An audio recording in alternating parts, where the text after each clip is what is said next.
Welcome to the Banker Lamp. Please enjoy the video. You already have what you need: a smartphone with a camera or QR app and camera permission enabled. First, unlock the phone and open the native camera or a QR scanning app. Many phones detect QR automatically.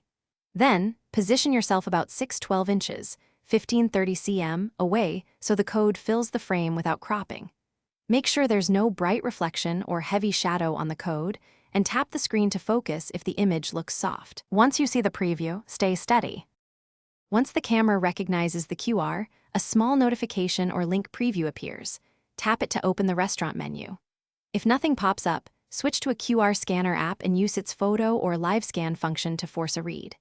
When the link opens, choose whether to open in your default browser or the app's built-in viewer. Browsers often load faster and allow bookmarking. If the menu requires a password or location permission, follow on-screen prompts. Otherwise, browse sections like appetizers, mains, and drinks. To finish, read the menu and place orders as instructed, either at the table, at a kiosk, or through the site. If the page fails to load, refresh, switch from Wi-Fi to mobile data, or toggle airplane mode briefly to reset networking. If the code won't scan because it's damaged or laminated with glare, ask staff for printed menu or the direct URL. Many restaurants also display a short code you can type. Finally, clear browser cache or try another browser if layout or image. Thanks for watching. If this was helpful, leave a like and consider subscribing. See you next time.